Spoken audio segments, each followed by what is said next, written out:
Welcome to the Vision from Within. We are your hosts. I'm Katrina. I'm Loretta. I'm Lori. I'm Lisa. And we are here to have some conversation around and support the cultural awakening of a more heart-centered life.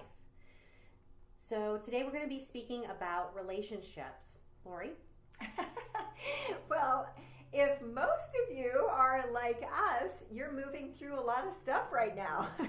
So relationship seems to be a key topic, even if it's interpersonal relationship, even if it's what we're moving through personally, which I have relationships with my inner child or my inner adult all day long.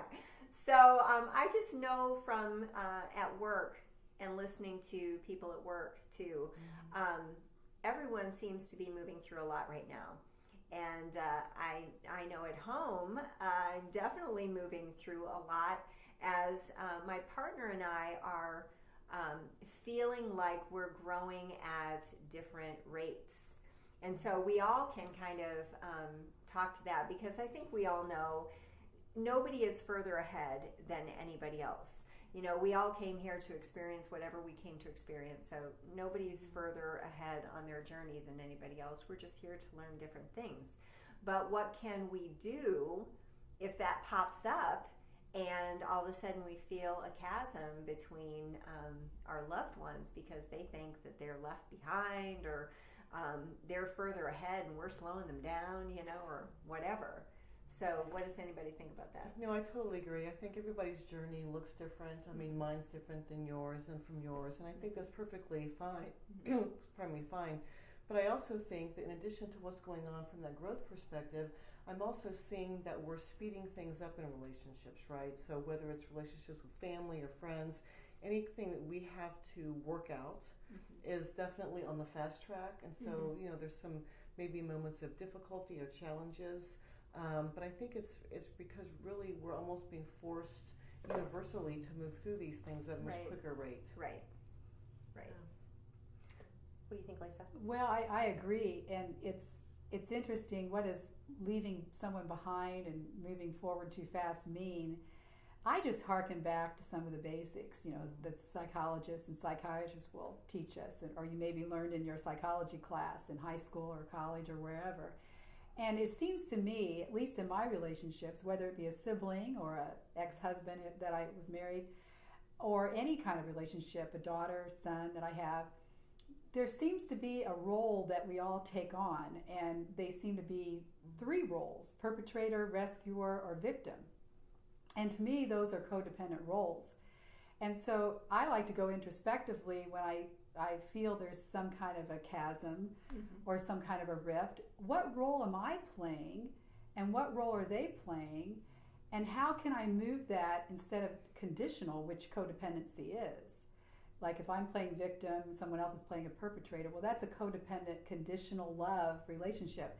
How can I reflect upon that and get some glimpses of where we're going into these new paradigm shifts of unconditional love, which sometimes they say the only people that have used to ever have a glimpse of that was a mother with her brand new newborn baby. I think now we're able to hold that unconditional love longer periods of time. Right. I agree. So that brings us to an interesting topic. So within a healthy relationship, what do you guys think unconditional love means? What do you think it means, Loretta? I think it means giving somebody the freedom to make their mistakes, right? And to understand, you know, to your point, that they're not at the same growth rate that we're at.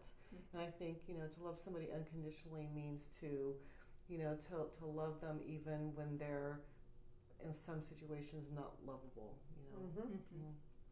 I just remember I was thinking this morning that just in my relationship with my partner, I remembered this morning when I was moving through some challenging things, and I was doing it through things that had come to me, breath work, meditation, things like that. And that was where I felt safe to kind of release that stuff. I remember being upstairs and hearing him down in our basement, laughing wildly at movies and stuff that I wasn't a part of because I just didn't want to go down there and be part of it for whatever reason. And he was okay with that, and I was okay with that, you know. And I just noticed this morning when he left, I just couldn't stop laughing because I was so filled with joy, and I saw the child in him that was being so stubborn but wanted so badly to play, but just had been hurt so much. And I saw myself as the boy that cried wolf, right? And I had lured him out so many times and cried wolf so many times, and he was just tired of going out there, you know. And I thought, wow, that's interesting, because when I think back on that, I have never, if that wolf would have come to me, I'd gone every time. Well, the boy that cried wolf, what is that? What role is that if you were to categorize it in victim perpetrator? You know, I get too, I don't want to be in a role, though. Yeah. You know, it's like well, I don't want to be in the boy a that role. cried wolf. Well, he puts on this costume, right? Right. And he tries to get, you know, scare the sheep.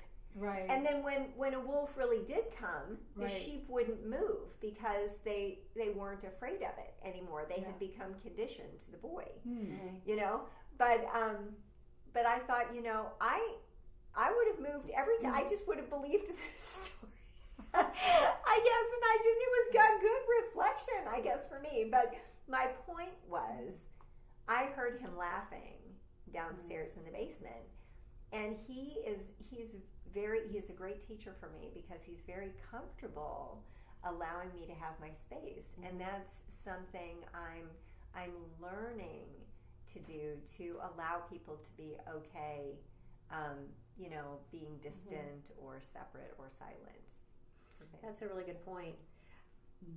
I think that for me, unconditional love and relationships tied together, I've been really fortunate to have amazing people in my life, and I have very strong, profound, beautiful friendships and family in my life, for which I am profoundly grateful. And at the same time, something that has come up for me recently is about letting go. And I was just reminded recently about how sometimes the most loving thing you can do for someone is to let them go, because they're in a different place on their journey than we are, and we have to let them have their learning in a way that is specific to them. And we can't always be responsible for that, especially if someone is in a space in their life where they're choosing behaviors that are not productive for them or healthful for them. And so letting them go to assume responsibility for their own path is the most loving thing that you can do.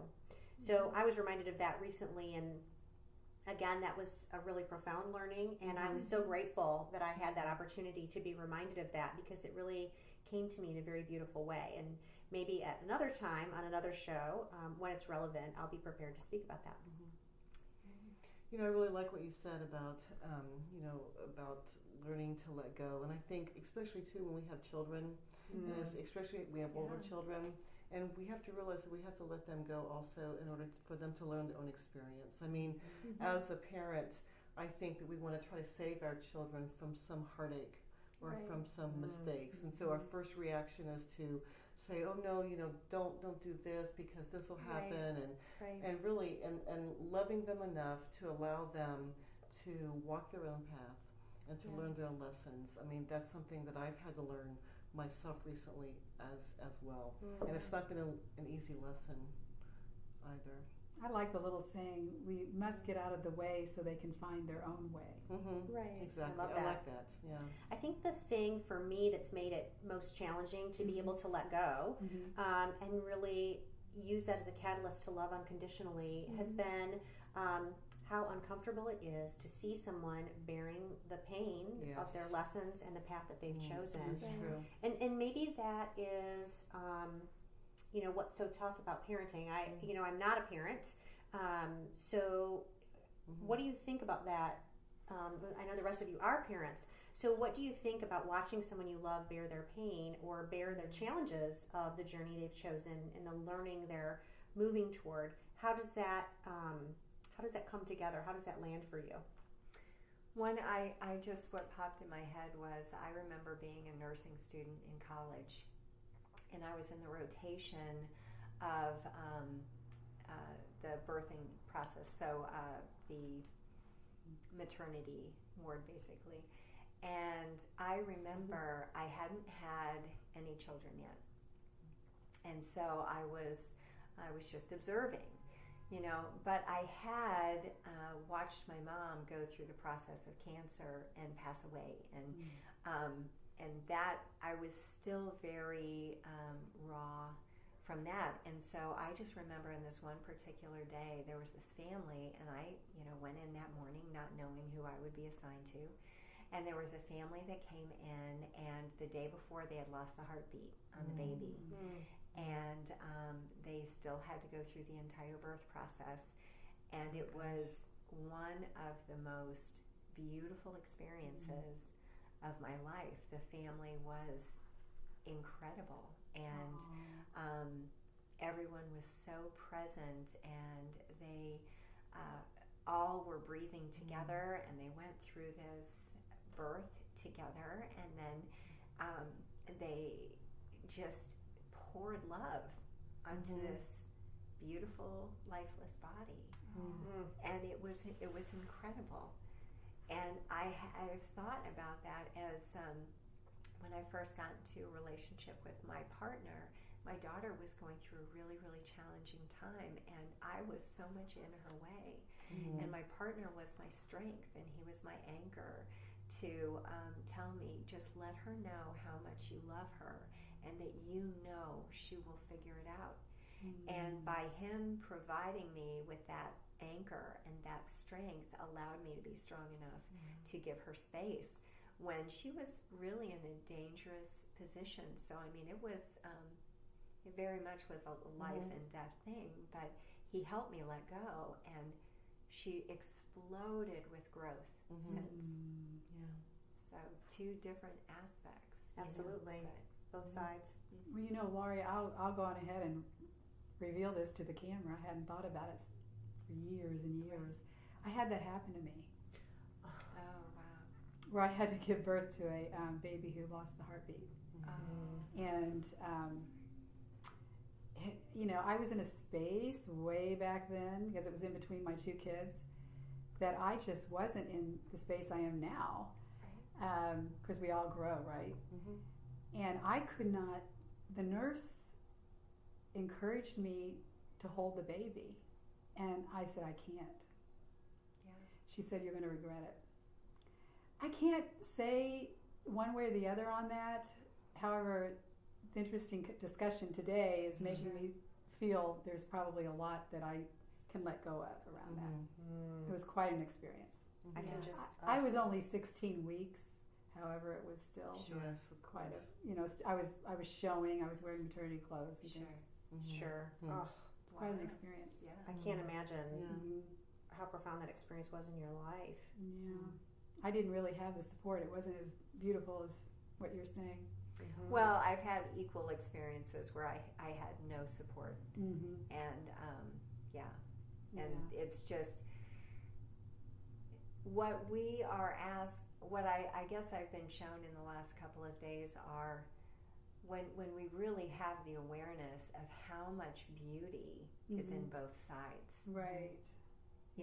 That life, for whatever reason, wasn't ready. Right. And how perfect that is too, because how many times I really like to bring in fun. Yeah. So like you let's think of a bring in car, you think of a car sputtering, and my boyfriend saying the other day, I don't want to say anything about this particular thing because I've had a lot of false starts in my life. And I think, well, that's the most fun part. Why don't you want to share the false starts? Like the gas is propelling your engine. Like, who wants to cover up the gas? That's the funniest part. Gas happens. Yeah. So I mean, these if you put it to life, these false starts they're poignantly beautiful. Oh, Right. that's beautiful. Poignantly beautiful, Mhm. but it was just a false start. Let's not give it so much Right. weight Right. Sure. that it takes us off the road Right. and crashes our car. Right. Think if you got this little jalopy car, Yeah. you Yeah. know, I can let go of the seriously. grief. I can let go of Yes. this grief. That's Just the key. it's like sit in that Yeah. for a while. Yeah. But soak in all of the learning and the love. Yeah. And when the love of it goes away Mm-hmm. and you start feeling bad about something, that's your signal to get your car back on the road and go. You know? Absolutely. I like that metaphor. Absolutely. Well, and I think the other side of it is, so we've talked about letting go. What do you guys feel like is the joy of unconditional love? When you think about the joy of unconditional love in your relationships, what are some of the great things that you think about around that? Good What about you, Loretta? Well, when I think of unconditional love, of course, I think about my kids, right? And Okay. I've got 2 daughters, and they're growing. They have their own life, and I think what the most beautiful thing about that is that Grandkids? Yeah. No, I'm just well, yes, I've got grandkids too. But the most beautiful thing about that for me is that I can be a silent cheerleader, and even if and like with all mothers and daughters or kids, there's.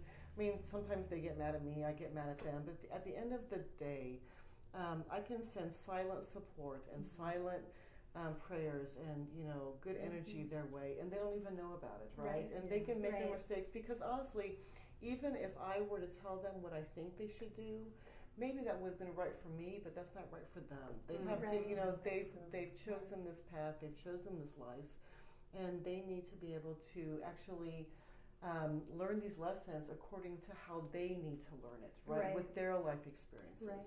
So, when I think about having this unconditional love for them, it actually brings me giving them unconditional love and letting them make their mistakes allows me to give myself unconditional love as well. Right. Because I don't have to be, not responsible, but I don't have to have any type of guilt or regret over something maybe that I could have, should have, would have done differently, because at the end of the day, it's their life path anyway, right? So I love that. Yeah, so I can give myself that same kind of love as I lovingly let them go and watch them as, they're running down their own path. Yeah.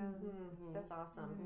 I know in my family, unconditional love is a lot about laughter. And so I get my sense of humor and my outlook on life She's got a sense of humor. It's going to come through. about from my parents, who this year, in fact, have been married 50 years. Talk about some wow. unconditional Wow. love. Yeah. Ooh, they are a lesson to me every day. Yeah. And, just the funny things that we did on holidays, and dancing, and old Motown music. And there was always joy and laughter in my family's home, and it was always enough for friends. It was always enough for whatever was going on. And so I just think about how my love of and joy from dancing or singing or joke telling, or most of the foundational joys in my life have been born out of my family of origin, my relationship with them, and how much we laugh together. So I can be really thankful for that. Yeah. Absolutely. Wow. Yeah. When I think of growing up too, my parents were giving me so many ripe lessons, and I didn't learn them until later. Like, I was the stubborn child. I'm not looking. I'm not paying attention. I'm not feeling lessons. And I can only see that now. Like, seriously, and they've been gone.